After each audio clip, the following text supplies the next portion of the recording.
Bismillahirrahmanirrahim. Question 1. Which of the following hydrocarbons cannot be prepared by Kolb's electrolytic method? याद रखिए, Kolbe's electrolytic method symmetrical alkane, symmetrical alkyne और symmetrical alkyne की preparation में use होता है। अगर हम ईथेन की बात करें तो ईथेन क्या होता है? CH3 bond CH3। इसमें ये एक ही बॉन्ड है CC, उसके दाएं और बाएं एक जैसे ग्रुप्स हैं, तो ये सिमेट्रिकल अल्केन है। Ethene CH2 double bond CH2, इसमें एक ही CC डबल बॉन्ड है, उसके दाएं बाएं एक जैसे ग्रुप्स हैं, ये सिमेट्रिकल अल्कीन है। Ethyne CH triple bond CH, एक ही CC ट्रिपल बॉन्ड है, उसके दाएं और बाएं एक जैसे ग्रुप्स हैं, तो ये सिमेट्रिकल अल्काइन है। जबकि मीथेन जो है ये सिमेट्रिकल अल्केन इस लिहाज से नहीं है कि अगर ये कार्बन है तो इसके साथ इस जैसा कोई और कार्बन नहीं है। तो आंसर क्या होगा? चार्ली। लेकिन गौर से देखिए, अगर हमारे पास मोनोकार्बोक्सिलिक एसिड का साल्ट हो तो उसके 2 मोल जब इलेक्ट्रोलिटिक प्रोसेस से गुजरते हैं, electrolysis in the presence of water यानी एक्वस मीडिया में, तो बेसिकली हमारे पास क्या बनता है? ईथेन। और अगर हमारे पास डाइकार्बोक्सिलिक एसिड का सॉल्ट हो तो एक्वस मीडिया में इलेक्ट्रोलिसिस से उससे क्या बनता है? ईथीन बनता है। और अगर हो तो डाइकार्बोक्सिलिक एसिड का सॉल्ट, पर वो हो अनसैचुरेटेड, तो उससे क्या बनता है? अल्काइन। लेकिन ये अल्केन, अल्कीन और अल्काइन सिमेट्रिकल होंगे। ये तीनों क्या होंगे? सिमेट्रिकल, अनसिमेट्रिकल नहीं हो सकते। सो the answer will be Charlie. Question 2. The reaction of propene with HOCl proceeds via the addition of. अगर हम प्रोपीन का रिएक्शन करें HOCl से, तो जो प्रोपीन है ये भी एक अनसिमेट्रिकल अल्कीन है, और जो HOCl है ये एक अनसिमेट्रिकल रिएजेंट है। तो इसका मतलब ये ओबे करेगा कौन सा रूल? Markovnikov's rule. अब Cl की इलेक्ट्रोनेगेटिविटी चूंकि O से कम है तो ये पार्शियल पॉजिटिव होगा और ये पार्शियल नेगेटिव। अब ये पाई बॉन्ड न्यूक्लियोफाइल है, तो किस पे अटैक करेगा? इलेक्ट्रोफाइल पे, तो ये बॉन्ड इधर मूव कर जाएगा। अब मार्कोनिकव्स रूल के मुताबिक जब एक अनसिमेट्रिकल अल्कीन में अनसिमेट्रिकल रिएजेंट डालते हैं तो उसका जो नेगेटिव पार्ट होता है वो वहाँ लगता है जहाँ H कम होते हैं। तो अब देखें, इसका मतलब सबसे पहले जब Cl ऐड होगा तो वो CH के साथ नहीं होगा, वो किसके साथ होगा? CH2 के साथ। तो ये बनेगा क्या? CH3 CH single bond CH2 और इधर आ जाएगा Cl। अब इस कार्बन पे होगा पॉजिटिव चार्ज, साथ क्या बना? OH negative. अब देखिए Cl के ऊपर 3 लोन पेयर हैं, तो ये इस कार्बन पे अटैक कर देगा। इससे जो हमारे पास स्ट्रक्चर बनेगी वो क्या होगी? CH3 फिर CH इधर CH2 और ये Cl इधर भी बॉन्ड बना रहा है, इधर भी, चूंकि इसने लोन पेयर दिया था इसलिए इस पे चार्ज पॉजिटिव। अब आएगा OH नेगेटिव। अब वो कहाँ अटैक करेगा? जहाँ H कम थे, तो इससे के पास H कम थे, तो ये बॉन्ड इधर मूव कर जाएगा। तो अब देखिए क्या बनेगा? CH3 फिर CH इधर लग गया OH और इधर क्या है? ये CH2 Cl। तो ये प्रोडक्ट है जिसे आप जनरली हेलोहाइड्रेन भी बोलते हैं। और ये किसके तहत एडिशन है? मार्कोनिकव्स रूल के तहत एडिशन। और बड़ी इंपॉर्टेंट बात हमने डिस्कस किया है पहले भी कि ये जो एक इंटरमीडिएट हमें नज़र आ रहा है ये इतनी जल्दी बनता और इसमें कन्वर्ट हो जाता है कि हम इसे आइसोलेट कर ही नहीं सकते, लिहाजा हम इसे इंटरमीडिएट कहते हैं, इसे इंटरमीडिएट नहीं कहते। बहरहाल क्वेश्चन की ऑप्शंस क्या हैं? अल्फा है H plus in the first step. देखिए फर्स्ट स्टेप में H प्लस नहीं बल्कि Cl प्लस ऐड हो रहा है, तो ये बात गलत हो गई। Beta Cl plus and OH negative in a single step, गलत। देखिए पहले Cl प्लस ऐड हुआ है और बाद में OH नेगेटिव ऐड हुआ है, तो ये भी गलत हो गया। OH negative in the first step. देखिए फर्स्ट स्टेप में Cl पॉजिटिव ऐड हुआ है, अगर यहाँ लिखा होता OH negative in the second step तब ये सही था। डेल्टा पे लिखा है Cl plus in the first step, तो देखें वाकई Cl प्लस फर्स्ट स्टेप में ऐड हो रहा है, so the answer will be delta. Question 3, consider the following statements for methane gas. पहली statement, it is first member of alkane series. बिल्कुल simplest alkane methane है क्योंकि सबसे कम नंबर ऑफ कार्बन। दूसरी statement, it is called Marsh gas क्योंकि ये marshy places पे दलदल वाली जगहों पे बनती है, ये भी ठीक है। The coal miners call it fire damp क्योंकि जहां पे माइंस होती हैं वहां पे मीथेन अलोंग विद एयर धमाके कर सकती है, इसीलिए इसे फायर डैम्प कहता है, ये भी सही है। In natural gas there is 80% methane, बिल्कुल सही है, जबकि ऊपर जो 20% है वो उसमें इथेन, प्रोपेन, ब्यूटेन और कुछ और गैसेस होती। क्वेश्चन है कि विच of the above statements is या आर करेक्ट। ये तो सारी सही हैं, so the answer will be delta. Question 4, which is the correct order of acidic strength in the following. देखिए हमने इन तमाम का एसिडिक स्ट्रेंथ का ऑर्डर बताना है। इनमें गौर से देखें, इथाइन, इथीन और इथेन दिया हुआ है। इन तमाम से वाटर तो ज़्यादा ही एसिडिक है। उसकी वजह कि वाटर में H और O का इलेक्ट्रोनेगेटिविटी डिफरेंस ज़्यादा है, तो O और H का बॉन्ड आसानी से O पे शिफ्ट हो सकता है, यानी ये आसानी से H पॉजिटिव दे सकता है। शर्त ये है कि जिस सॉल्वेंट में ये हो वो इस प्रोसेस को प्रमोट करे। अब बाकी रह गए इथाइन, इथीन और इथेन। हम जानते हैं कि इथाइन जो है उसके अंदर C ट्रिपल बॉन्ड है, इथीन के अंदर यही C डबल बॉन्ड है और इथेन के अंदर C सिंगल बॉन्ड है। अब हम जानते हैं कि जब C ट्रिपल बॉन्ड की बात करते हैं तो ये C ट्रिपल बॉन्डेड जो कार्बन है that is sp hybridized. Double bonded जो है ये sp2 हाइब्रिडाइज्ड है और सिंगल बॉन्डेड sp3 हाइब्रिडाइज्ड। अगर ट्रिपल बॉन्डेड कार्बन में s करैक्टर की बात करें तो ये 50% है, क्यों कि एक s है और एक p है, आधा आधा हो गया।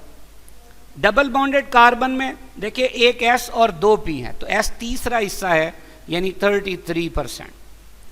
सिंगल बॉन्डेड में S एक है, P 3 है, यानी S चौथा हिस्सा है यानी 25%।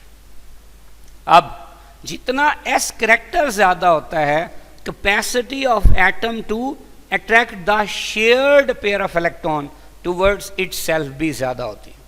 मतलब जो ट्रिपल बॉन्डेड C है वो डबल बॉन्डेड से और डबल बॉन्डेड सिंगल बॉन्डेड से मोर इलेक्ट्रोनेगेटिव है, चूंकि S करैक्टर ज्यादा है ट्रिपल बॉन्डेड कार्बन में। लिहाजा जब ये इन शेयर्ड पेयर ऑफ इलेक्ट्रॉन को अपनी तरफ ज्यादा खींचेगा तो ये ज्यादा पार्शियल नेगेटिव और ये ज्यादा पार्शियल पॉजिटिव होगा। उसकी निस्बत अल्कीन में जब हम देखेंगे तो ये नेगेटिव और पॉजिटिव करैक्टर अल्काइन की निस्बत कम होगा, और जब यही वाली बात हम देखेंगे अल्केन में तो वो इससे भी कम होगी। इसका मतलब C और H बॉन्ड आसानी से किस में ब्रेक होगा, अल्काइन में, जबकि अल्कीन के अंदर उसकी निस्बत ज़रा मुश्किल से और अल्केन के अंदर उससे भी मुश्किल से। लिहाजा एसिडिटी के ऑर्डर की बात करेंगे तो अल्काइन जो कि टर्मिनल अल्काइन है ये ज़्यादा एसिडिक होंगे अल्कीन से और ये ज़्यादा होंगे किससे, अल्केन से। अब पहले तो इन तीनों को देख लें, तो ये ऑर्डर आपको कहाँ नज़र आ रहा है, अल्फा पे नजर आ रहा है, और इन तीनों से ज्यादा एसिडिक है water, so the answer will be alpha. Question 5, which of the following is not correct name according to IUPAC system of the given structures. यानी ये जो स्ट्रक्चर दी हुई हैं इनमें से कौन सा नाम आयोपेक सिस्टम के मुताबिक सही नहीं है।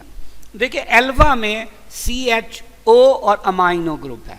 सबसे पहले हमें नोमेनक्लेचर में जो फंक्शनल ग्रुप्स हैं उनके प्रायोरिटी ऑर्डर का पता होना चाहिए। देखें प्रायोरिटी ऑर्डर को मेमोराइज कैसे करना है, ऐसे मेमोराइज करना है, COOH को कह दिया कोह, CN को कह दिया कन, CHO को कह दिया चो, कोह कन चो।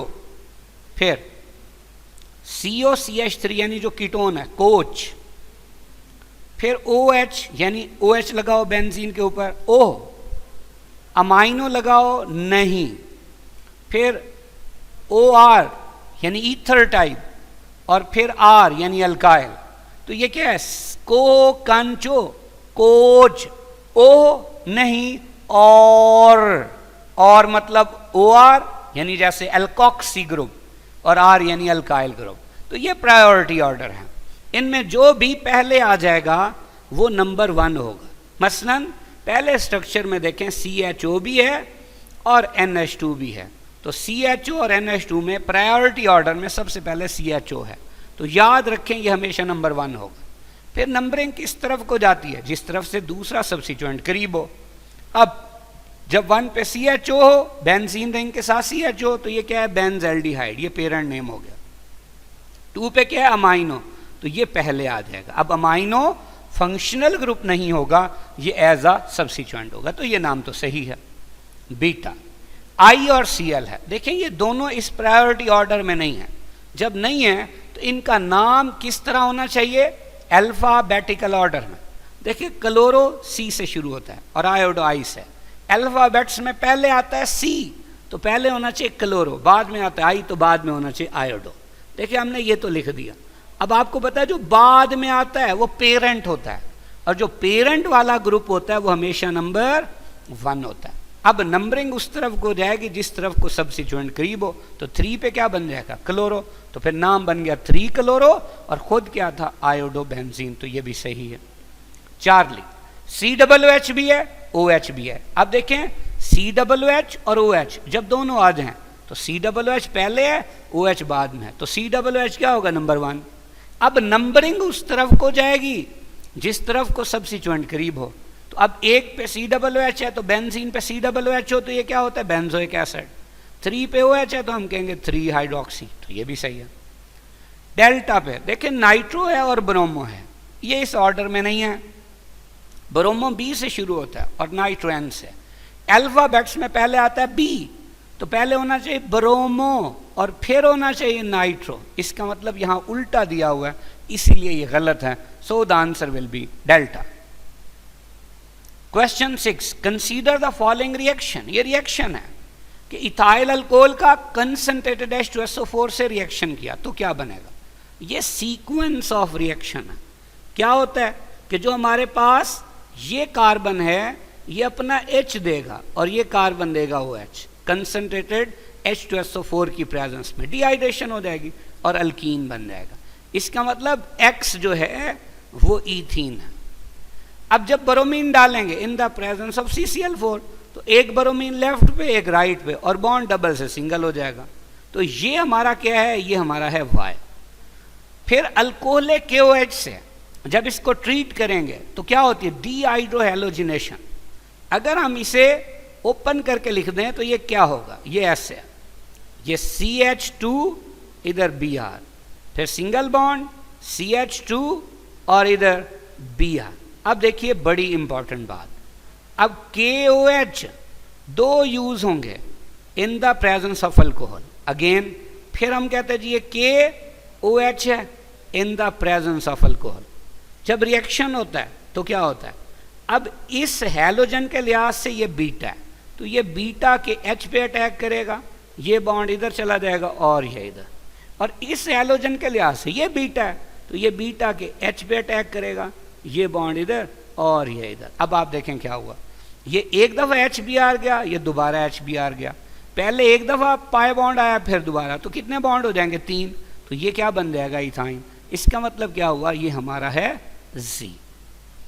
अब कौन सी ऑप्शन सही है, क्योंकि उसने पूछा X, Y और Z बताना है, तो X पे हमारे पास है ईथीन। तो अब आप देखिए बीटा में भी नहीं है, चार्ली में भी नहीं है, डेल्टा में भी, तो पक्की बात है आंसर अल्फा।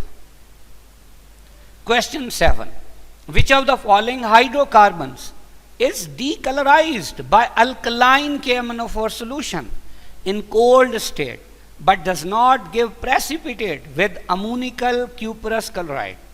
देखिए हमने दो चीजें देखनी है. हाइड्रोकार्बन में KMnO4 से डीकलराइज कर दे, इसका मतलब वो क्या होना चाहिए? अनसैचुरेटेड. और दूसरी बात, वो नहीं दे रहा कौन सा टेस्ट? अमोनिकल क्यूप्रस क्लोराइड से, इसका मतलब वो टर्मिनल अल्काइन भी नहीं है, यानी उसमें एसिडिक हाइड्रोजन नहीं है. हमने ये भी देखना. अब अल्फा क्या है? अल्फा इथेन है. ये तो सैचुरेटेड है, तो ये तो पहला टेस्ट ही नहीं देगा, तो ये तो फिर गलत हो गया. इथीन ये अल्कलाइन KMnO4 को डीकलराइज कर देगा क्योंकि अनसैचुरेटेड है, लेकिन टर्मिनल अल्काइन नहीं है, इसका मतलब ये तो है ही अल्कीन, इसमें एसिडिक हाइड्रोजन नहीं है जैसे इथाइन में होता है, इसका मतलब ये टेस्ट नहीं देता, तो ये हो सकता है. चार्ली मीथेन, मीथेन तो फिर अल्केन है, ये तो अनसैचुरेटेड ही नहीं है, पहला टेस्ट भी नहीं देगा, दूसरा तो वैसे नहीं देता. एसिटाइलिन क्या करेगा? चूंकि ये अनसैचुरेटेड है तो अल्कलाइन KMnO4 को भी डीकलराइज कर देगा, और टर्मिनल पोजीशन पे ट्रिपल बॉन्ड है, जैसे C ट्रिपल बॉन्ड C, इधर भी H है इधर भी H है, तो ये टेस्ट भी दे देगा, इसका मतलब ये दोनों दे देगा.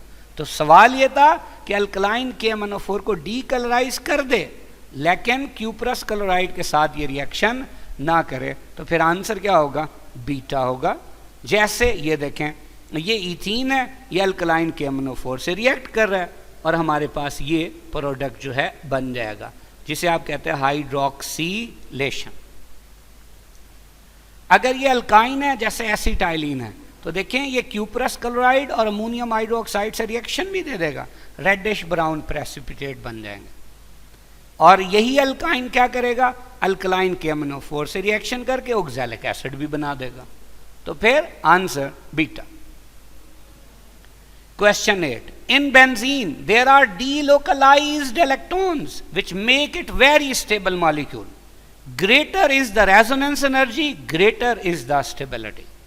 The resonance energy of benzene is कितनी होती है? बेंजीन की resonance energy plus 150.5 kilojoule per mole. देखिए बड़ी इंपॉर्टेंट बात, ये रेजोनेंस एनर्जी होती क्या है? अगर हमारे पास एक कंपाउंड हो साइक्लोहेक्सीन, हम कैटलिस्ट के जरिए उसमें हाइड्रोजन ऐड करें, तो जहां डबल बॉन्ड है वो सिंगल हो जाएगा with the addition of hydrogen, तो साइक्लोहेक्सेन बन गया. अब इसकी जो हीट ऑफ हाइड्रोजिनेशन है वो है -119.5 किलो जूल पर मोल, लेकिन अगर इसकी जगह ये बेंजीन हो तो इसमें 3 मोल H2 ऐड होता है और साइक्लोहेक्सेन बनता है. अब जब हम हिसाब लगाते हैं कि जहां एक डबल बॉन्ड था तो -119.5 किलो जूल पर मोल थी, तो जब 3 है तो इससे 3 गुना होनी चाहिए, यानी -358.5 किलो जूल पर मोल. लेकिन जब एक्सपेरिमेंट करते हैं तो वो सिर्फ कितनी निकलती है? -208 किलो जूल पर मोल. इन दोनों का डिफरेंस कितना है? वो है जी +150.5 किलो जूल पर मोल. यही जो डिफरेंस है ये क्या कहलाता है?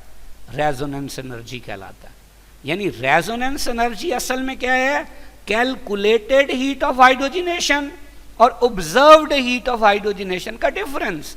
याद रखें, जितना ये डिफरेंस यानी रेजोनेंस एनर्जी ज्यादा होगी उतना कोई भी अनसैचुरेटेड कंपाउंड ज्यादा स्टेबल होगा. और दूसरी बात याद रखें, जितनी heat of hydrogenation expected value से कम होगी उतना वो ज्यादा स्टेबल होगा. तो फिर बहरहाल answer beta. Question 9. Alkanes are known as paraffins. Alkanes को क्या कहते हैं?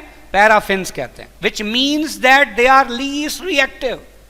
विच of the following is not cause of their least reactivity? पहली बात, in sigma bonds of alkane the electrons are very tightly held between the nuclei of bonded atoms. बिल्कुल sigma bond head to head overlapping से बनते हैं, जो कि बड़ी strong overlapping होती है, स्ट्रॉन्ग बॉन्ड है, वो कोई इलेक्ट्रोफाइल उस बॉन्ड को आसानी से खींच नहीं सकता.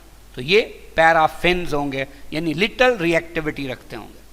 Beta, electronegativity difference between C and H in alkane is less than 0.5. देखिए कार्बन की इलेक्ट्रोनेगेटिविटी 2.5, और H की 2.1, तो डिफरेंस 0.4, तो वो 0.5 से कम है। They can act as electrophile, बिल्कुल गलत, ना ये इलेक्ट्रोफाइल है ना ये न्यूक्लियोफाइल है, क्योंकि इलेक्ट्रोनेगेटिविटी डिफरेंस बहुत कम है और इनमें कहीं पॉजिटिव चार्ज भी नहीं है।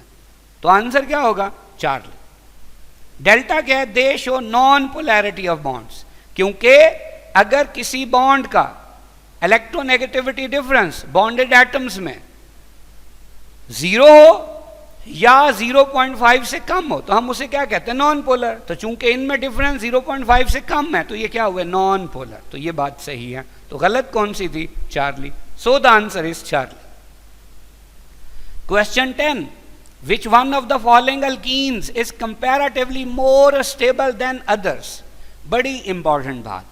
देखें, अगर हम बात करते हैं 1 ब्यूटीन की तो ये 1 ब्यूटीन है, सिस 2 ब्यूटीन ये सिस 2 ब्यूटीन है, ट्रांस 2 ब्यूटीन ये ट्रांस 2 ब्यूटीन है, 1,3 ब्यूटाडाइन ये 1,3 ब्यूटाडाइन। देखें, आप जानते हैं एक रूल है जिसे हम कहते हैं सेट-ज़ेफ्स रूल। अकॉर्डिंग टू सेट-ज़ेफ्स रूल, कोई भी अल्कीन जितनी ज्यादा सब्स्टिट्यूटेड होगी उतनी वो ज्यादा स्टेबल होगी। जैसे गौर से देखें, जो पहले वाला 1 ब्यूटीन है उसमें सिर्फ इस कार्बन के साथ एक अल्काइल सब्स्टिट्यूएंट है, जबकि जो हमारे पास सिस 2 ब्यूटीन है उसमें दोनों के साथ एक एक अल्काइल है। ट्रांस में भी दोनों डबल बॉन्डेड कार्बन के साथ एक एक अल्काइल है। जबकि आप देखें यहाँ पे जो 1,3 ब्यूटाडाइन है इसमें इस डबल बॉन्डेड के साथ कार्बन एटम के साथ एक अल्काइल है और इधर इस डबल बॉन्डेड कार्बन एटम के साथ एक अल्काइल है। तो ज़रा गौर से देखें कि सबसे कम अल्काइल ग्रुप कहाँ हैं?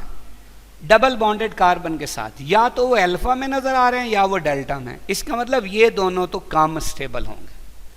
अब रह गया सिस 2 ब्यूटीन और ट्रांस 2 ब्यूटीन, लेकिन इनमें तो सब्स्टिट्यूएंट्स की तादाद बराबर है, तो फिर कौन सा ज्यादा स्टेबल होगा? याद रखें, जो ट्रांस 2 अल्कीन है चूंकि ये सिमेट्रिकल है तो ये ज्यादा स्टेबल होता है। क्यों? कि इनमें ये जो बल्की ग्रुप होते हैं अपोजिट साइड पे होते हैं, तो जो स्टीरिक हिंड्रेंस होती है वो कम और स्टेबिलिटी ज्यादा। जबकि सिस में बल्की ग्रुप सेम साइड पे होते हैं तो हिंड्रेंस ज्यादा होती है और स्टेबिलिटी कम होती है। तो फिर सबसे ज्यादा स्टेबल कौन हुआ? Trans 2 butene. So the answer will be Charlie. लेकिन बड़ी इंपॉर्टेंट बात, अगर अल्फा यानी 1 ब्यूटीन और डेल्टा यानी 1,3 ब्यूटाडाइन में से ये पूछा जाए कि इनमें से कोई ज्यादा स्टेबल कौन सा है, तो याद रखें जिस अल्कीन में अल्टरनेट पोजीशन पे डबल सिंगल बॉन्ड होते हैं यानी कॉन्जुगेटेड डाइन, वो एक आम अल्कीन यानी मोनोइन से हमेशा ज्यादा स्टेबल होता है, तो फिर ये ज्यादा स्टेबल होता। और दूसरी बात बहुत इंपॉर्टेंट, अगर हमारे पास एक हो ट्रांस 2 ब्यूटीन और एक हो सिस 2 ब्यूटीन, तो इसके बारे में 4 बातें हमेशा याद रखनी। गौर से देखिए, ये हमने इनकी बना दी स्ट्रक्चर। अब इस स्ट्रक्चर से हमने 4 रिजल्ट निकालने हैं। देखिए, सबसे पहला कौन सा है? ये हमारा है ट्रांस 2 ब्यूटीन, जबकि ये क्या है? ये सिस 2 ब्यूटीन है।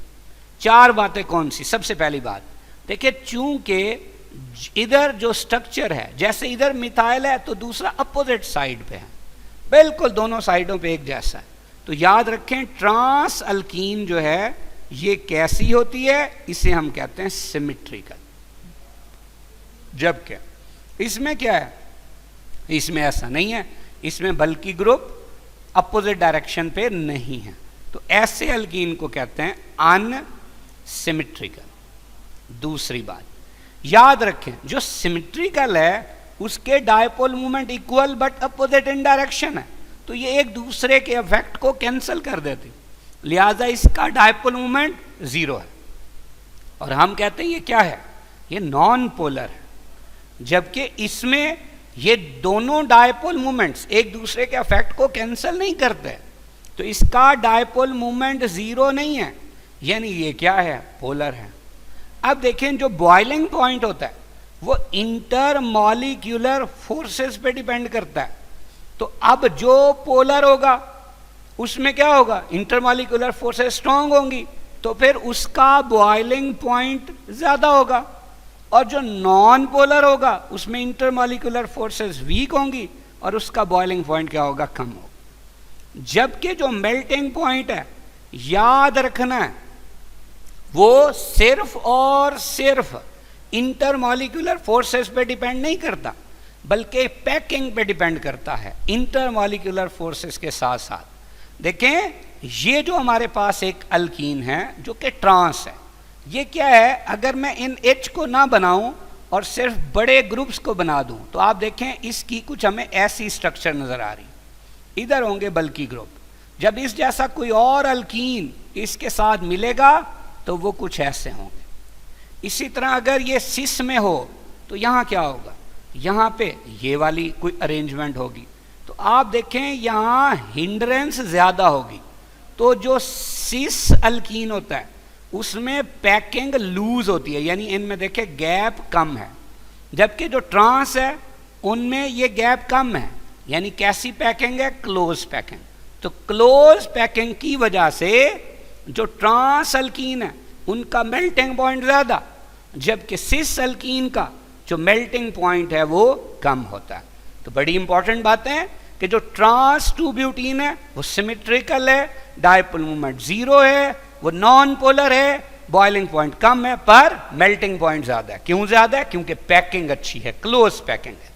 सिस 2 ब्यूटीन अनसिमेट्रिकल है, डायपोल मोमेंट 0 नहीं है, यानी पोलर है, तो फिर इंटरमॉलिक्यूलर फोर्सेस ज्यादा हैं, लिहाजा बॉइलिंग पॉइंट ज्यादा है। लेकिन पैकिंग क्लोज नहीं है बल्कि लूज है, जिसकी वजह से मेल्टिंग पॉइंट कम है। तो बहरहाल answer 4। Question 11, benzene is an extra ordinary stable molecule. This stability is due to the extensive delocalization of electron cloud. Which of the following methods या techniques does not explain stability of the benzene? देखिए, atomic orbital treatment ये तो explain करती है benzene की stability को। कैसे कि बेंजीन में सबसे पहले जो कार्बन कार्बन बॉन्ड है वो sp2 ओवरलैपिंग से बनते हैं और सिग्मा बॉन्ड है। Carbon hydrogen bond sp2s overlapping से बनते हैं, ये भी सिग्मा बॉन्ड है। जबकि हर कार्बन पे जो 2pz unhybridized partially filled orbital, उसकी पैरेलल ओवरलैपिंग से डीलोकलाइज्ड इलेक्ट्रॉनिक क्लाउड बनता है, जिसकी वजह से ये बेंजीन हाईली स्टेबल है। Beta, crystal field theory. ये crystal field theory transition metals के कम्प्लेक्सेस की कुछ प्रॉपर्टीज को एक्सप्लेन करने के लिए यूज होता है। ये डीलोकलाइजेशन ऑफ बेंजीन के इलेक्ट्रॉनिक क्लाउड के लिए यूज नहीं होता। Charlie, resonance energy. देखें, हम ये इस तरह से 5 बेंजीन बना देते हैं। देखिए, आपको पता है बेंजीन में हर जो कार्बन है उसके ऊपर एक ऑर्बिटल पड़ा है जो कि अनहाइब्रिडाइज है, और उसमें कितने इलेक्ट्रॉन है, 1 इलेक्ट्रॉन है। तो ये देखें, सिग्मा बॉन्ड्स के अलावा हर कार्बन पे एक इलेक्ट्रॉन, जो कि किस ऑर्बिटल की वजह से, अनहाइब्रिडाइज्ड ऑर्बिटल की वजह से। ये हमने इसके ऊपर ड्रॉ कर दिया। अब देखिए, अगर हम रेजोनेंस मेथड से इसको एक्सप्लेन करें तो सबसे पहले देखिए रेजोनेंस क्या होती। आप कहते हैं कि different pairing schemes of pi electrons या electrons in a molecule is called resonance. तो अब आप देखिए, यहाँ पे ये जो 2 इलेक्ट्रॉन से ये पेयर अप हो गए, इसमें ये 2 इलेक्ट्रॉन पेयर अप हो गए, यहाँ ये 2 इलेक्ट्रॉन पेयर अप हो गए। तो अब क्या हो गया, ये स्ट्रक्चर बन गई। अब देखिए, पहले ये 2 पेयर अप हुए थे, अब हम कहते हैं ये 2 पेयर अप हो गए, इसमें ये 2 पेयर अप हो गए, इसमें ये 2 हो गए, तो अब एक और स्ट्रक्चर बन गई। इसी तरह हम कहते हैं जी इसमें ये 2 इलेक्ट्रॉन पेयर अप हो गए, फिर ये 2 पेयर अप हुए, ये हुए। इसी तरह फिर देखें आगे क्या हुआ, ये 2 इलेक्ट्रॉन पेयर अप हुए, ये 2 हुए, और फिर ये 2 हुए। सेम ये 2 इलेक्ट्रॉन की पेयरिंग, इन 2 की पेयरिंग और इन 2 की पेयरिंग। आप देखें, सिर्फ और सिर्फ जो अनहाइब्रिडाइज्ड p ऑर्बिटल्स थे उनके इलेक्ट्रॉन की पेयरिंग स्कीम ही चेंज हुई है, इससे 5 स्ट्रक्चर बन गई हैं। तो different pairing scheme of electron resonance कहलाता है, और उससे जो ये जो स्ट्रक्चर बनती है इन्हें क्या कहते हैं? रेजोनेंस स्ट्रक्चर्स कहते हैं। और more the resonance structures of a compound more will be it's stability. तो बेंजीन की 5 रेजोनेंस स्ट्रक्चर्स हैं जो कि अच्छी खासी तादाद है, इसका मतलब इसकी स्टेबिलिटी भी अच्छी खासी है। जबकि ये जो 2 स्ट्रक्चर्स हैं इन्हें हम क्या कहते हैं? इन्हें हम कहते हैं कैक्यूज स्ट्रक्चर्स। जबकि ये जो 3 हैं इन्हें हम क्या कहते हैं? इन्हें डिवार्स स्ट्रक्चर्स कहते हैं। तो जो बेंजीन है उसकी असल स्ट्रक्चर इनमें से कोई भी नहीं है, वो इन 5 का रेजोनेंस हाइब्रिड है, जिसे हम ऐसे शो करते हैं रिंग बना के और उसके बीच में सर्कल लगा देते हैं। ये सर्कल बोल्ड लाइन से भी शो किया जा सकता है, डॉटेड लाइन से भी। इसे रॉबिन्सन स्ट्रक्चर भी कहते हैं। तो ये रेजोनेंस मेथड है to describe the stability of delocalized electronic cloud of benzene. तो ये भी सही है। रेजोनेंस एनर्जी अभी हमने डिस्कस किया था कि बेंजीन की हीट ऑफ हाइड्रोजिनेशन जो कैलकुलेटेड है वो -358.5 किलो जॉल पर मोल है, जबकि ऑब्जर्व्ड -208 है, और इसका जो डिफरेंस है वो 150.5 किलो जॉल पर मोल है। और यही बेंजीन की कैलकुलेटेड हीट ऑफ हाइड्रोजिनेशन और ऑब्जर्व्ड हीट ऑफ हाइड्रोजिनेशन का डिफरेंस क्या कहलाता है? Resonance energy. और किसी भी कंपाउंड की जितनी रेजोनेंस एनर्जी ज़्यादा हो उसकी स्टेबिलिटी भी उतनी ही ज़्यादा होती है। तो ये बात भी बेंजीन की डीलोकलाइजेशन ऑफ इलेक्ट्रॉनिक क्लाउड को या उसकी स्टेबिलिटी को एक्सप्लेन करती है। So the answer will B beta. Question 12, which one of the following is powerful electrophile used to attack on the electron of benzene ring? देखें, ये हमारे पास आयरन और क्लोरीन का रिएक्शन है, इससे बनता है FeCl3, हैलोजिनेशन ऑफ बेंजीन में। फिर ये FeCl3 यहां से Cl नेगेटिव को खींचता है, तो FeCl4 नेगेटिव और Cl प्लस बन जाता है। अब फिर क्या होता है? ये Cl प्लस जो कि एक स्ट्रॉन्ग इलेक्ट्रोफाइल है, ये बेंजीन के इलेक्ट्रॉनिक क्लाउड को विदड्रॉ करता है, इससे बेंजीनोनियम आयन बनता है। FeCl4 नेगेटिव एक्ट करता है एज अ बेस, तो ये यहाँ से डीप्रोटोनेशन करता है, ये बॉन्ड इधर चला जाएगा, रेजोनेंस बहाल हो जाएगी या एरोमेटिसिटी बहाल हो जाएगी, तो आपके पास सब्स्टिट्यूटेड बेंजीन आ जाएगा।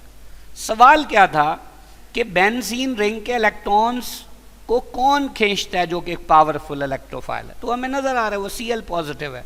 Cl पॉजिटिव कहाँ दिया हुआ है? चार्ली पे, सो द आंसर इज चार्ली। लेकिन ये FeCl2 का क्या काम है? ये FeCl2 यूज हो सकता है क्लोरीन से रिएक्ट करा के FeCl3 बनाने के लिए। FeCl4 नेगेटिव क्या है? ये बेस है, ये इस H प्लस को उड़ाने के लिए। जबकि क्लोरीन जो है बेसिकली ये इलेक्ट्रोफिलिक रिएजेंट है जो FeCl3 के साथ रिएक्ट करके क्या जनरेट करता है? एक स्ट्रॉन्ग इलेक्ट्रोफाइल। बहरहाल answer 4। Question 13, the catalyst used in Friedl craft reaction is. तो फ्राइडल क्राफ्ट रिएक्शन में कैटलिस्ट कौन सा यूज होता है? AlCl3 यूज होता है, चाहे वो अल्काइलेशन हो या एसाइलेशन हो। सो द आंसर इज डेल्टा। जबकि प्लैटिनम जो है ये अनसैचुरेटेड कंपाउंड्स को सैचुरेटेड कंपाउंड्स में कन्वर्ट करने के लिए एज अ कैटलिस्ट यूज होता है। इसी तरह P2O5 as dehydrating agent use होता है। और कैल्शियम क्लोराइड आमतौर पे हाइग्रोस्कोपिक है, तो ये उसके तौर पे यूज होता है, ड्राइंग एजेंट के तौर पे। Question 14, when purely alcoholic solution of sodium और potassium hydroxide and halogenoalkanes are reacted and alkene is formed, what is the mechanism of the reaction? देखें, हमारे पास अल्कोहलिक KOH है और हैलोजिनोअल्केन है। देखें, अगर हम हैलोजिनोअल्केन बनाएं तो देखें ये हैलोजिनोअल्केन एक सिंपलेस्ट हैलोजिनोअल्केन आ गया। अब रिएक्शन किससे करवाया? KOH से, और सॉल्वेंट कौन से? अल्कोहल है। जिस कार्बन पे हैलोजन है वो अल्फा और साथ वाला बीटा, तो बेस किस पे अटैक करता है? बीटा कार्बन के हाइड्रोजन पे। तो अब देखिए रिएक्शन क्या होगा, इससे बना HC, इधर भी H, ये डबल बॉन्ड C, ये भी H आ गया और ये भी H। बड़ी इंपॉर्टेंट बात, ये इस H ने बॉन्ड दिया तो H पॉजिटिव, OH नेगेटिव है, मिलके बना H2O। जबकि ये X बॉन्ड लेके जा रहे हैं तो X नेगेटिव, K था पॉजिटिव, मिलके बनेगा KX। अब इसे क्या कहते हैं? इसे इलिमिनेशन कहते हैं। जब भी सैचुरेटेड से क्या बने, अनसैचुरेटेड कंपाउंड, तो वो प्रोसेस हमेशा क्या होगा, इलिमिनेशन। और चूंकि बीटा कार्बन के हाइड्रोजन से ये स्टार्ट होता है, इसलिए इसे बीटा इलिमिनेशन भी कहते हैं। तो आंसर अल्फा। अगर यहां X की जगह OH होता और ये H और OH जा रहा होता तो ये डिहाइड्रेशन भी था। डी ब्रोमिनेशन क्या होता है, जिसे आप डी हैलोजिनेशन कहते हैं। डी हैलोजिनेशन क्या होता है, विस्नल डाइहाइड, उनका जिंक से रिएक्शन करवा दें, उससे अल्कीन बन जाता है। जबकि रिडक्शन ऑफ बेंजीन कैसे होती है कि अगर आप निकल से या किसी भी इस तरह के कैटलिस्ट से ट्रीट कर दें in the presence of hydrogen, तो वो साइक्लोहेक्सेन में कन्वर्ट हो जाती है, तो वो रिडक्शन ऑफ बेंजीन होगी। तो ये कौन सा था, beta elimination. So the answer will be alpha. Question 15. Alkyl benzene are readily oxidized by acidified KMnO4 or K2Cr2O7. In these reactions, alkyl groups are oxidized, keeping the benzene ring intact. यानी alkyl group oxidized हो जाते हैं, benzene ring को कुछ भी नहीं होता. On the oxidation of methyl benzene, under such condition, the main product obtained is, अब मिथाइल बेंजीन की ऑक्सीडेशन करनी। देखें, इसको समझने के लिए हम सबसे पहले एक सिंपल सा रिएक्शन पढ़ते हैं। देखिए, जैसे मीथेन है, आपने मीथेन की ऑक्सीडेशन पढ़ी हुई है, कैटालिटिक ऑक्सीडेशन। उसमें क्या होता है, नेसेंट ऑक्सीजन C और H में ऐड हो जाता है। ये क्या बना, H C, यहाँ फिर H, इधर क्या आ गया O और H, और यहाँ पे फिर H। इसकी फिर ऑक्सीडेशन होती है। ऑक्सीडेशन कैसे होती है, इस CH में भी O आ जाता है, क्या बनता है HO, फिर CH, इधर OH और ये H। अब जब दो एडजेसेंट OH हो एक ही कार्बन पे, तो क्या होगा, ये अनस्टेबल है, तो यहां से क्या होगा, यहां वाटर रिमूव हो जाएगा। अब क्या होगा, इससे हमारे पास जो चीज बनेगी दैट विल बी, ये OH नेगेटिव और ये H पॉजिटिव, वाटर निकल गया, और ये बन गया C सिंगल बॉन्ड H, और इधर डबल बॉन्ड O, और ये फिर क्या चीज है, H है। अब इसकी फिर ऑक्सीडेशन होगी तो क्या होगा, ये चूंकि एल्डिहाइड है तो C और H में O आ जाएगा। अगर C और H में O आ गया तो ये बन जाएगा C डबल बॉन्ड O और इधर OH, जबकि ये क्या है, ये H। तो ये फॉर्मिक एसिड बन गया। लेकिन जरा ध्यान से देखिए, हम क्या करते हैं, जस्ट ये जो नीचे एक H था, हम इस H को हटा देते हैं। अगर हम इस H को हटा दें तो गौर से देखिए क्या होगा। असल में ये क्या चीज है, ये बेंजीन है, ये टॉल्वीन हो गया। अब टॉल्वीन का रिएक्शन हुआ किससे, नेसेंट ऑक्सीजन से, तो पहले जो चीज बनी वो क्या है, वो बेंजाइल अल्कोहल है, और फिर एक अनस्टेबल इंटरमीडिएट बना जो फौरन वाटर के रिमूवल से कन्वर्ट हो जाएगा किस में, बेंज एल्डिहाइड में, और ये बेंज एल्डिहाइड किस में कन्वर्ट हो जाएगा, बेंजोइक एसिड में। तो अब आप देखें कि टॉल्वीन की ऑक्सीडेशन से फाइनल जो प्रोडक्ट बनेगा वो क्या होगा, benzoic acid. So the answer will B 4। Question 16, which of the following is the general formula of alkyne. देखिए, जब भी किसी चीज का जनरल फार्मूला पूछा जाए तो याद किया हुआ फार्मूला नहीं बताना, किसी एक अल्कीन की या जो भी पूछा हुआ है उसकी स्ट्रक्चर बनाए, आपको फौरन समझ आ जाएगी। अगर उसने अल्कीन कहा है तो हम चलें 3 कार्बन वाला एक अल्कीन बना देते, तो CH3 CH double bond CH2। अब कार्बन कितने हैं, कार्बन 3 है, H कितने हैं, 3 और 1 4, 4 और 2 6। तो हमें नजर आ रहा है जितने कार्बन है H उससे डबल है, तो फिर क्या बनेगा, CnH2 है। तो पक्की बात है हमारा आंसर क्या होगा, बीटा। अब अल्केन जो होते हैं उनमें अल्कीन से 2H ज्यादा होते हैं, तो अल्फा किसका होगा, अल्केन का होगा। और अगर आप इस अल्कीन से भी 2H निकाल दें, वो किसका होगा, अल्काइन का। और ये देखें, ये अल्केन का फार्मूला था, पर 2n+1 कर दिया, यानी अल्केन में जितने एच से इसमें उससे एक एच कम है, तो ये किसका? अल्काइल का। तो फिर से देख लें, ये पहले वाला फार्मूला किसका है? अल्केन का। ये किसका था? अल्कीन का। और ये किसका था? अल्काइन का। और this is the formula of alkyl group. तो बहरहाल answer beta. Question 17. A substance which deactivates the aromatic ring to further substitution is called a deactivating substituent. Which of the following is strongly deactivating group attached with benzene ring? देखें, benzene ring के साथ कोई भी ऐसा group जो जिस atom के जरिए बेंजीन से जुड़ा हो उसके साथ आगे मल्टीपल बॉन्ड्स हो, या ऐसा ग्रुप लगाओ जिसकी इलेक्ट्रोनेगेटिविटी उस एटम से ज्यादा हो, तो वो हमेशा स्ट्रांगली डीएक्टिवेटिंग होगा। देखिए, जैसे Cl जुड़ा है तो Cl पे तो लोन पेयर है, तो ये इलेक्ट्रॉन डोनेट करेगा। ये डीएक्टिवेटिंग है, पर किस इफेक्ट से? इंडक्टिव इफेक्ट से। गौर से देखिए, अगर ये क्लोरीन बेंजीन के साथ जुड़ा है तो ये क्या करता है?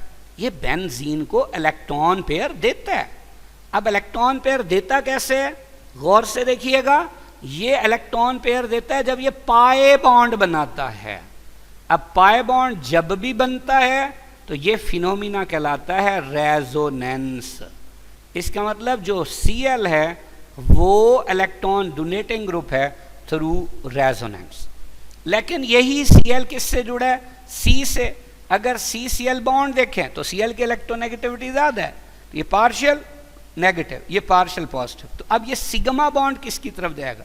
Cl की तरफ ना। तो ये इलेक्ट्रॉन विद ड्राइंग ग्रुप भी है, यानी chlorine basically electron with drawing group है थ्रू इंडक्टिव इफेक्ट, यानी सिग्मा बॉन्ड के थ्रू, सिग्मा बॉन्ड के थ्रू।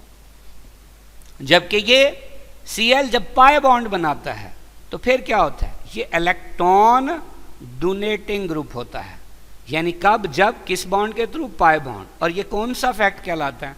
ये कहलाता है रेजोनेंस इफेक्ट। तो बड़ी इंपॉर्टेंट बात ये है कि क्लोरीन चूंकि इलेक्ट्रॉन दे के रेजोनेंस इफेक्ट के तहत फिर ले लेता है बाय इंडक्टिव इफेक्ट, तो ये रिएक्टिविटी बढ़ाता नहीं बल्कि कम करता है। लेकिन चूंकि नेगेटिव चार्ज आर्थो और पैरा पे आता है तो इसका मतलब नया आने वाला ग्रुप कहाँ लगेगा? आर्थो और पैरा पे। तो ये आर्थो एंड पैरा डायरेक्टिंग है, बट रिंग डीएक्टिवेटिंग है, बट स्ट्रांगली डीएक्टिवेटिंग नहीं है, क्योंकि इसने दिए तो है ना इलेक्ट्रॉन किसको? बेंजीन को। इसी तरह देखिए, बीटा पे हमारे पास है फिनोल, बेंजीन रिंग के साथ क्या जुड़ा है? OH। अब इसकी अगर हम रेजोनेंस स्ट्रक्चर बनाएं तो क्या होगी? बिल्कुल जैसे अभी हमने Cl की बनाई थी। क्या होगा? सेम, ये लोन पेयर देगा और ये बॉन्ड इधर चला जाएगा। चूंकि इसने लोन पेयर दिया तो पॉजिटिव चार्ज, यहाँ नेगेटिव आया। ये बिल्कुल सेम जैसे हमने पहले एनिलीन की भी स्ट्रक्चर पढ़ी हुई हैं, इनमें से सब के बारे में बिल्कुल सेम कंसेप्ट होगा। तो अब देखिए, ये आर्थो और पैरा पे नेगेटिव चार्ज है तो ये आर्थो पैरा डायरेक्टिंग है। बेंजीन पे नेगेटिव आ गया, यानी ये अच्छा न्यूक्लियोफाइल बन गया। अब वीक इलेक्ट्रोफाइल भी होगा तो रिएक्शन हो जाएगा, तो ये रिंग एक्टिवेटिंग ग्रुप है। और चूंकि इलेक्ट्रॉन दिए हैं तो ये इलेक्ट्रॉन डोनेटिंग ग्रुप भी है, तो ये भी नहीं हो सकता। ये तो है ही बेंजीन, इस पे ग्रुप ही नहीं है। डेल्टा में क्या है? नाइट्रोबेंजीन। तो गौर से देखिए, नाइट्रोबेंजीन में NO2O नेगेटिव, इस पे पॉजिटिव, और साथ क्या है? बेंजीन रिंग है। इसमें क्या होता है? गौर से देखिए, इसके अंदर ये जो नाइट्रोजन है ये जुड़ा हुआ है किसके साथ? ऑक्सीजन के साथ। तो ऑक्सीजन इज मोर इलेक्ट्रोनेगेटिव, और मैंने अभी बताया था मल्टीपल बॉन्ड भी हैं इसके साथ। तो ये बॉन्ड जब इधर जाएगा तो इस पे नेगेटिव चार्ज आ जाएगा। N के रह जाएंगे 3 बॉन्ड, तो अपने बॉन्ड पूरे करने के लिए ये बॉन्ड खींचेगा। तो अब इस कार्बन पे पॉजिटिव चार्ज आएगा, इसको पूरा करेगा ये वाला बॉन्ड, अब इस पे पॉजिटिव आ जाएगा। इसको पूरा करेगा ये बॉन्ड, इस पे पॉजिटिव। अब देखिए, इधर 2 बॉन्ड थे, एक पहले वाला एक ये गया था, उनमें से एक यहाँ आ जाएगा, तब ये नेगेटिव वापस आएगा। तो इस दौरान क्या हुआ कि ये जो NO2 है इसने बेंजीन से इलेक्ट्रॉन खींचे और आर्थो और पैरा पे कौन सा चार्ज ले आया? पॉजिटिव। अब देखिए, इलेक्ट्रोफाइल भी तो पॉजिटिव होता है ना, तो पॉजिटिव पे कभी भी अटैक नहीं कर सकता। इसका मतलब क्या हुआ कि नाइट्रो ग्रुप ने बेंजीन की रिएक्टिविटी टुवर्ड्स इलेक्ट्रोफाइल बहुत क्या कर दी, कम कर दी। तो इसे हम कहेंगे कि नाइट्रो ग्रुप स्ट्रांगली डीएक्टिवेटिंग है। So the answer will be delta. Question 18, which of the following reactions yield two two dibromopropane. Two two dibromopropane बनाना है। अब देखिए सबसे पहली बात, जब प्रोपेन बनाना है तो उसमें कितने कार्बन होते हैं, 3 कार्बन होते हैं। भाई आप देखिए चार्ली में तो कार्बन ही 2 हैं, इसका मतलब ये हो ही नहीं सकता। दूसरी बात, अगर हमने 2,2-डायब्रोमोप्रोपेन बनाना है तो बड़ी इंपॉर्टेंट बात ये कि ये जो डेल्टा है इसके अंदर आप प्रोपीन में एक HBr डाल रहे हैं, इसका मतलब 2 Br तो है ही नहीं, तो फिर ये भी नहीं हो सकता। अब बची 2 ऑप्शंस, एक हमारे पास अल्फा, दूसरी बीटा। अब बीटा देखें पहले, अगर बीटा में आप HBr डालेंगे तो ये जो नेगेटिव पार्ट है ये वहां ऐड होगा जहां H कम है। कौन सा रूल है, मार्कोनिकव्स रूल। तो अब देखिए एक Br इधर लगा होगा, एक इधर, तो एक कार्बन पे हमें Br चाहिए, तो ये भी नहीं दे सकता। तो फिर पक्की बात है आंसर अल्फा होगा। कैसे है, गौर से देखिए, हमारे पास है CH3 फिर C ट्रिपल बॉन्ड CH। अब जब हम इसमें HBr ऐड करेंगे तो गौर से देखें, ये नेगेटिव पार्ट है, ये वहाँ लगेगा जहाँ H कम होंगे, तो ये हो जाएगा CH3 फिर C इसके साथ Br, तो बॉन्ड ट्रिपल से होगा डबल, ये CH से हो जाएगा CH2। अब दोबारा एडिशन होगी, CH3 C Br फिर डबल बॉन्ड CH2, फिर जब HBr डालेंगे तो अगेन आप जानते हैं कि Br पार्शियल नेगेटिव है, नेगेटिव पार्ट फिर वहाँ लगेगा जहाँ H कम होंगे, वो फिर वही कार्बन है, तो ये हो जाएगा CH3 फिर C, इधर भी Br इधर भी Br, बॉन्ड डबल से सिंगल, और ये CH2 से क्या हो जाएगा CH3। तो this is two two dibromopropane, so the answer will be alpha. Question 19, ethene on polymerization gives the product polyethene. This reaction may be called as, देखें बेसिकली जब ईथीन कई सारे मोनोमर आपस में मिलके पॉलीथीन बनाते हैं तो बेसिकली कौन सा मैकेनिज्म होता है, फ्री रेडिकल मैकेनिज्म। लेकिन इसमें होता क्या है, याद रखें कि जहां बॉन्ड होता है वहां टूटता है, जहां नहीं होता वहां बनता है। कैसे, एक इलेक्ट्रॉन इधर से इधर आ जाएगा, एक इधर से इधर, ये इधर से इधर चला जाएगा, अगले यूनिट का इलेक्ट्रॉन इधर आ जाएगा, एंड सो ऑन, ऐसे चलता जाएगा। अब देखिए जब हम इस एक यूनिट को ड्रॉ कर दें यहाँ पे, तो कैसे ड्रॉ करेंगे कि ये CH2 यहाँ सिंगल बॉन्ड हो जाएगा और फिर CH2। अब देखिए इधर भी एक एक इलेक्ट्रॉन आया बॉन्ड बन गया, और इधर भी एक एक इलेक्ट्रॉन आया बॉन्ड बन गया, हम कहेंगे ये होल क्या है, N। अब आप देखें क्या हो रहा है कि ये इथीन इथीन इथीन आपस में जुड़ रहे हैं और बॉन्ड डबल से सिंगल बनते जा रहे हैं और कोई चीज़ रिमूव नहीं हुई। तो ये बस आपस में क्या हुआ है, ऐड होने की निशानी क्या है, पहले डबल बॉन्ड था अब सिंगल बॉन्ड और लंबी चेन भी बन गई। तो पक्की बात है कौन सा रिएक्शन है, addition. So the answer will be alpha. Question 20, a hydrocarbon which is liquid at room temperature decolorizes aqueous bromine। देखें पहली बात क्या है कि हाइड्रोकार्बन लिक्विड है जी, दूसरा डीकलराइज करता है एक्वस ब्रोमीन, तो फिर इसका मतलब वो क्या है, अनसैचुरेटेड है। What could be the molecular formula of the compound. देखें ये जो अल्फा है ये इथाइन का फार्मूला है, तो इथाइन क्या होता है, इथाइन तो गैस है, इसका मतलब ये नहीं हो सकता। बीटा C2H4 ये किसका फार्मूला है, ये तो इथीन का है, और इथीन भी क्या होती है, ये भी गैस है, इसका मतलब ये भी नहीं हो सकता। C7H16 ये क्या है, CnH2n+2 किसका फार्मूला है, ये तो अल्केन का फार्मूला है, तो अल्केन क्या होता है, वो तो सैचुरेटेड होता है, अनसैचुरेटेड नहीं होता, ये भी नहीं हो सकता। तो पक्की बात है आंसर डेल्टा। लेकिन इसके लिए कुछ इंफॉर्मेशन याद रखिए इंफॉर्मेशन क्या है कि अगर 1 से 4 कार्बन वाला अल्केन हो तो गैसेस, 5 से 17 तक हो तो लिक्विड, 18 से ऑनवर्ड वैक्सी सॉलिड। अल्कीन है, कार्बन नंबर 2 से 4 तक gases, 5 to 15 liquid, 16 onward solid.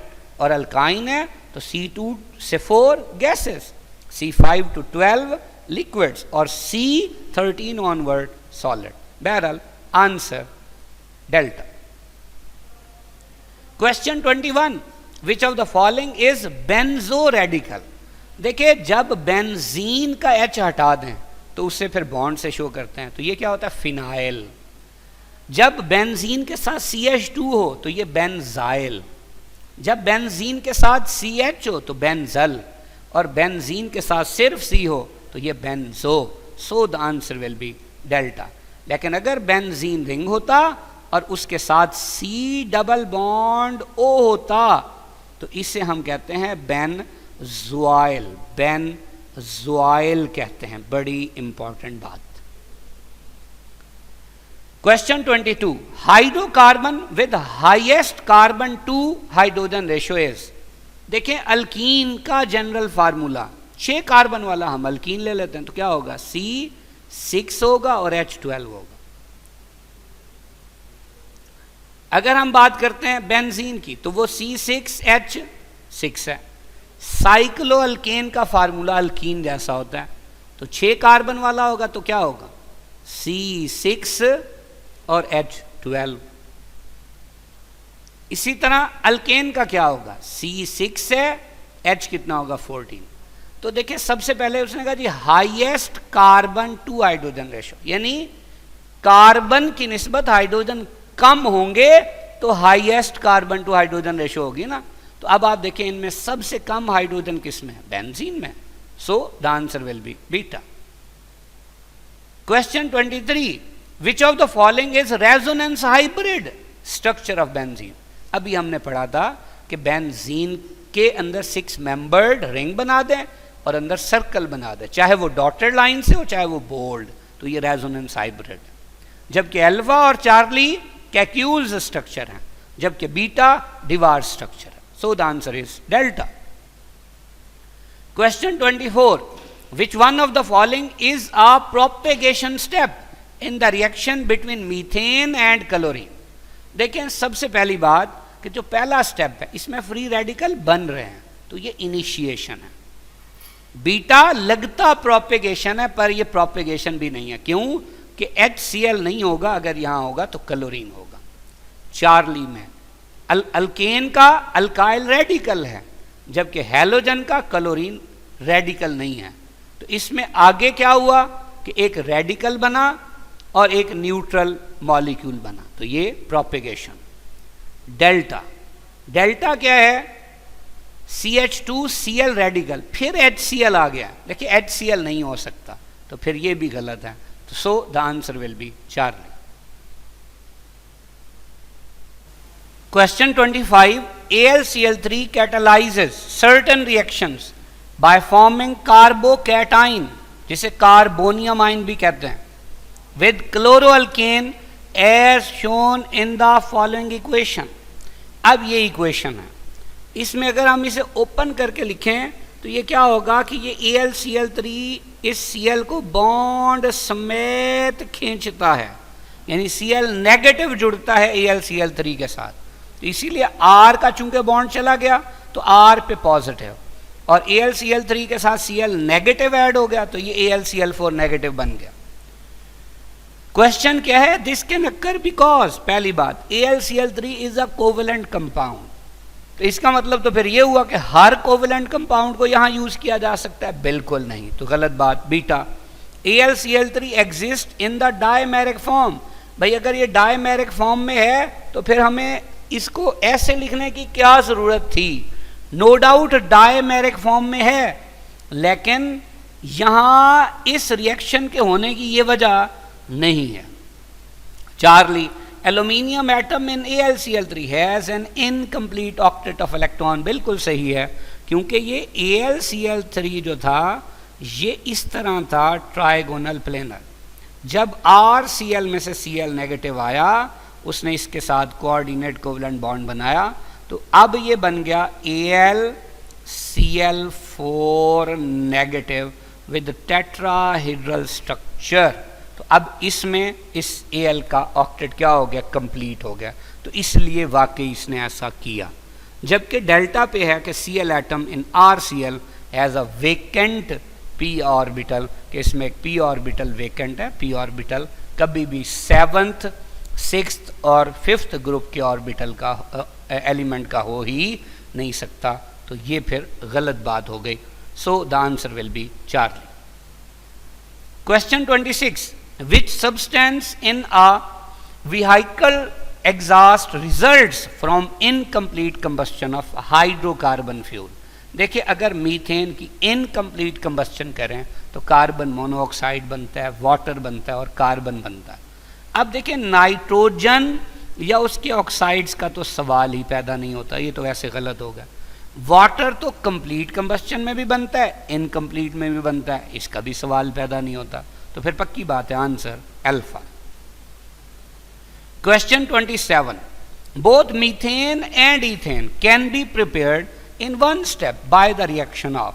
देखिए, इसमें ये जो मिथाइल ब्रोमाइड है, अगर मिथाइल ब्रोमाइड की हाइड्रोजिनोलाइसिस कर दें, किसके जरिए, प्लेडियम चारकोल के जरिए एट हाई टेम्परेचर, तो हाइड्रोजिनोलाइसिस क्या होती है कि हाइड्रोजन के जरिए इन दोनों के बॉन्ड्स की क्लीवेज हो जाती है, इसीलिए इसे हाइड्रोजिनोलाइसिस कहते हैं।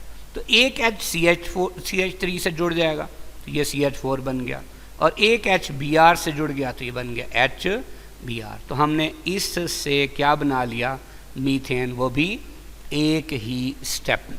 अगली बात देखें, अगली बात क्या है कि हम इसी से बनाना चाहते हैं क्या, इथेन। तो क्या करेंगे हम, ये जो मिथाइल ब्रोमाइड है इसका रिएक्शन हम करा देंगे सोडियम से। जब सोडियम से इसका रिएक्शन कराएंगे तो सॉल्वेंट यूज होगा ईथर। तो इसे कहते हैं वर्ड सिंथेसिस। क्या होगा, इधर से भी NaBr रिमूव होगा, इधर से भी NaBr रिमूव होगा। अब CH3 जब CH3 से जुड़ेगा तो हमारे पास क्या बनेगा, ईथेन। CH3 यानी ईथेन, और साथ में कितने NaBr रिलीज हुए, 2 NaBr। तो आप देखिए, एक स्टेप में मीथेन भी बना लिया और एक स्टेप में ईथेन भी, किससे, CH3Br यानी मिथाइल ब्रोमाइड से। So the answer will be Charlie. Question 28, which reaction is not an electrophilic addition. देखिए, हमने बार बार जिक्र किया कि अल्कीन्स के रिएक्शन आमतौर पे इलेक्ट्रोफिलिक एडिशन होते हैं। हमने इनका मैकेनिज्म भी डिस्कस किया हुआ है। ये पहला भी अल्कीन का रिएक्शन है, दूसरा भी, तीसरा भी, जबकि ये जो चौथा है ये कार्बोनाइल कंपाउंड का रिएक्शन है। अगर हम इसको गौर से देखें तो ये बेसिक मीडियम में होता है, यानी बेस इसमें यूज होता है एज आ कैटलिस्ट। तो ज़रा देख लीजिए इसका मैकेनिज्म कि OH नेगेटिव सबसे पहले HCN के पार्शियल पॉजिटिवली चार्ज H पे अटैक करेगा। इससे क्या होगा, ये CN नेगेटिव बन जाएगा और साथ बनेगा वाटर।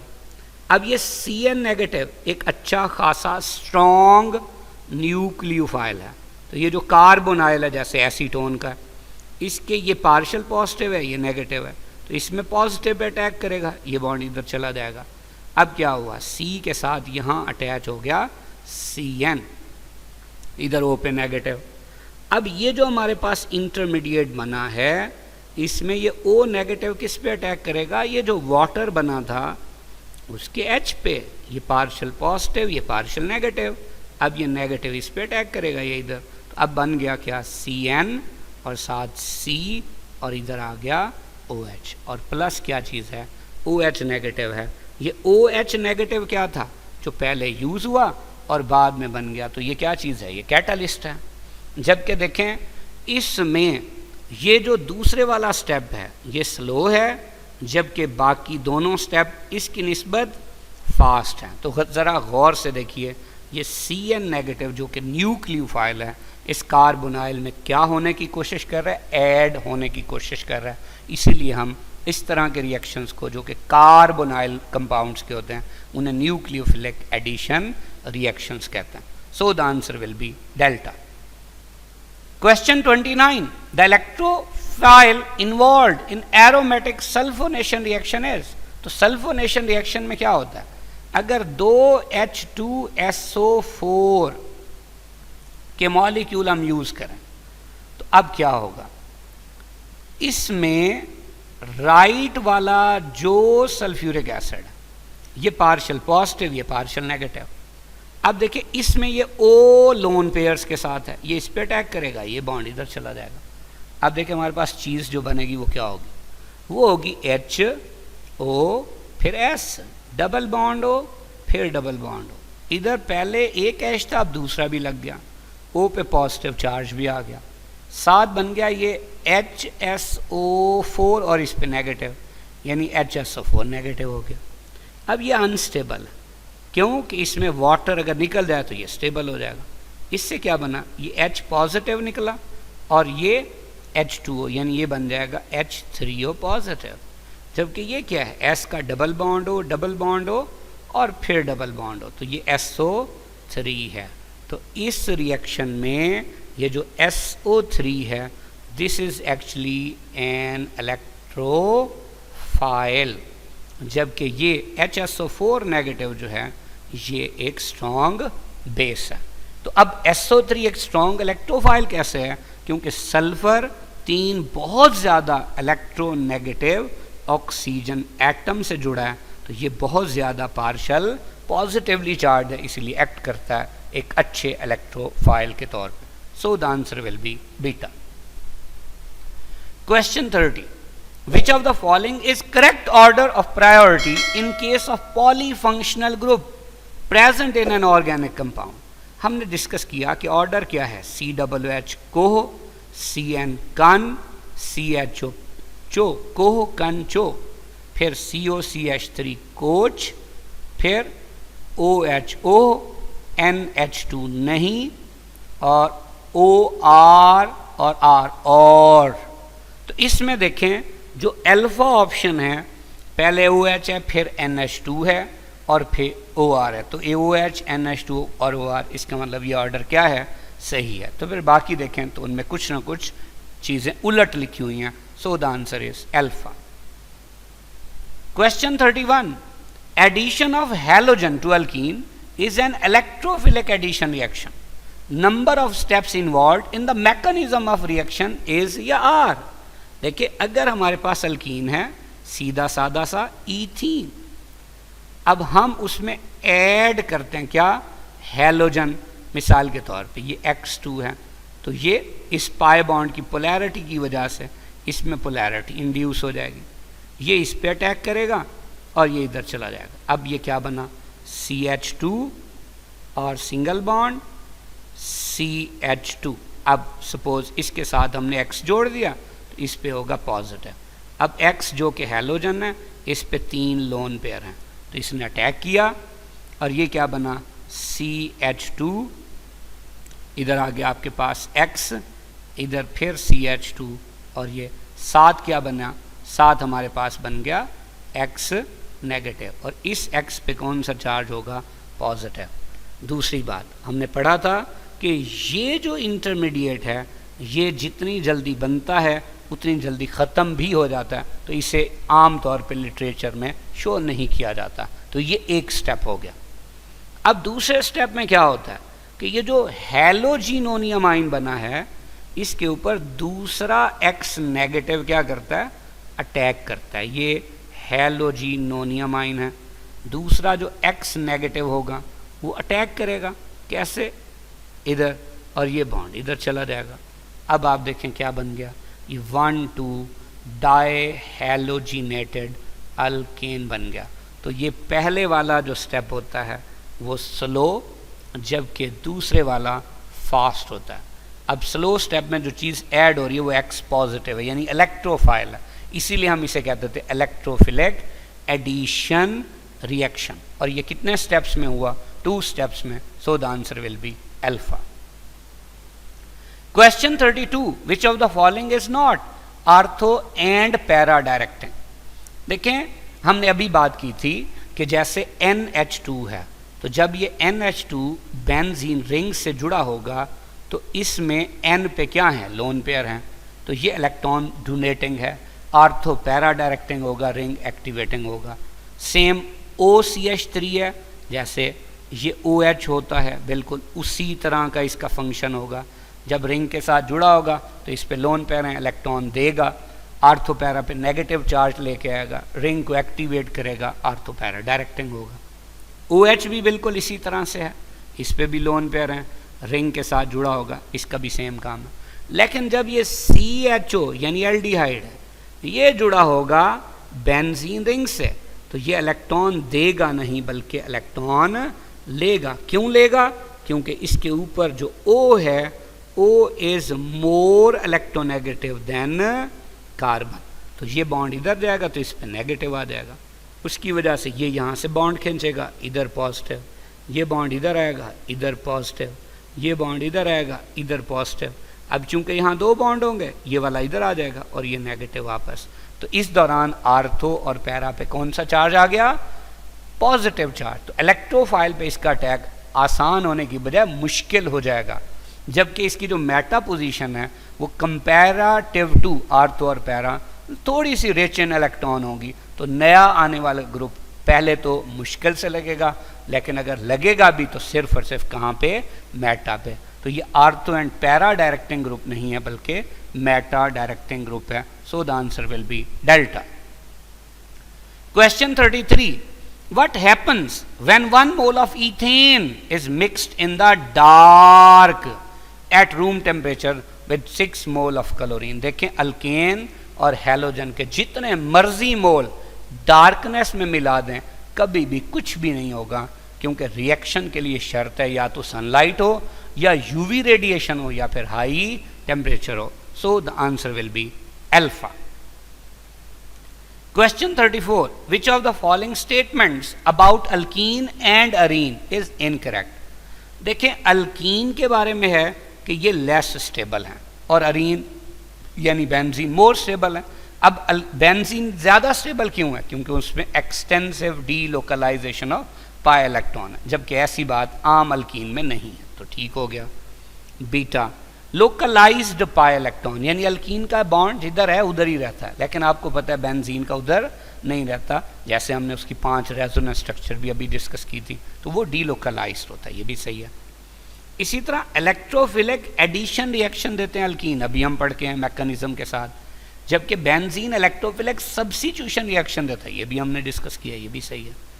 अल्कीन में pi electrons are less exposed, ये बिल्कुल गलत है, और अरीन में मोर एक्सपोज्ड, तो ये गलत हो गया। सो the answer will be delta. अब देखिए गलत कैसे है कि एक अल्कीन जो है उसमें कोई डीलोकलाइजेशन नहीं है, तो अगर एक इलेक्ट्रोफाइल आ जाए तो ये आसानी से खींच सकता है इस इलेक्ट्रॉन पेयर को, लेकिन चूंकि बेंजीन के अंदर डीलोकलाइजेशन ऑफ पाई इलेक्ट्रॉन है, तो इस अल्कीन के पाई बॉन्ड की निस्बत यहाँ से इलेक्ट्रोफाइल का इस डीलोकलाइज्ड इलेक्ट्रॉन को खींचना क्या है? मुश्किल है, जबकि ये क्या है? ये आसान है। तो ये बात उलट लिखी हुई थी, इसलिए answer delta. Question 35. Consider the following statements. Markovnikov's rule is sometimes phrased the richer gets richer. देखें, इसको साबित कर लेते हैं कि अगर हमारे पास एक अल्कीन है जो कि प्रोपीन है, अब इसके अंदर हम क्या डाल देते हैं? HBr डाल देते हैं। तो अब देखिए, ये नेगेटिव पार्ट वहां लगेगा जहां H कम होंगे, तो ये क्या बनेगा? CH3, फिर CH, इधर Br, और ये CH2 था तो अब CH3 हो गया। अब देखिए इसका मतलब क्या है? इसका मतलब ये है कि इन दो कार्बन का आपस में मुकाबला था। अब ये वाला जो कार्बन था वो एक मिथाइल से जुड़ा था और एक H से जुड़ा था, जबकि इधर वाला कार्बन दोनों H से जुड़ा था। तो इस कार्बन के साथ था एक बड़ा ग्रुप, इसके साथ कोई बड़ा ग्रुप नहीं था हाइड्रोजन के अलावा। अब देखिए ये HBr में बड़ा ग्रुप कौन है? Br। तो आप देखिए आगे चल के Br कहाँ लगा है? उसके साथ जिसके साथ पहले ही बड़ा ग्रुप था। इन जो यूँ समझे जो पहले ही बड़ा आदमी था, तो इसका मतलब क्या हुआ कि इससे हम कहते हैं रिचर गेट रिचर, यानी जिसके साथ पहले बड़े ग्रुप लगे होंगे आगे भी उसी के साथ ही बड़े ग्रुप लगेंगे। तो ये बात क्या है, सही है। दूसरी स्टेटमेंट क्या है, substituents in IUPAC system are listed in alphabetical order. बिल्कुल, अगर फर्ज किया कि किसी भी कंपाउंड में इथाइल भी आ गया मिथाइल भी, तो अल्फाबेट्स में ई इथाइल का पहले आता है और एम मिथाइल का बाद में आता है, तो हम उसे इथाइल मिथाइल बोलेंगे, मिथाइल इथाइल नहीं बोलेंगे। तीसरी बात, the main molecular forces present in alkene are van der Waals forces. चूंकि जो अल्केन अल्कीन या अल्काइन है या इवन एरोमेटिक हाइड्रोकार्बन है, ये क्या होते हैं, नॉन पोलर होते हैं, तो उनमें वैन डर वाल्स फोर्सेस ही होंगी। Alkenes are prepared in the laboratory by dehydration of alcohol. तो अल्कोहल की डिहाइड्रेशन से इन्हें प्रिपेयर किया जा सकता है। अभी हमने कुछ रिएक्शंस देखे भी हैं, तो ये भी सही है। तो विच of the above statements is या आर करेक्ट। जैसे ये एक अल्कोहल है जो कि प्राइमरी अल्कोहल है, अगर हमने इसकी डिहाइड्रेशन करनी हो तो 75% H2SO4 और 140 से 170 डिग्री सेल्सियस टेम्परेचर पे इसमें क्या हो जाती है, डिहाइड्रेशन, और ये अल्कीन बन जाती है। तो अल्कीन डिहाइड्रेशन ऑफ अल्कोहल से बनाई जाती है कौन से लेवल पे, लेबोरेटरी लेवल पे। तो ये सारी बातें सही थी, सो the answer will be delta. Best of luck, Allah Hafiz.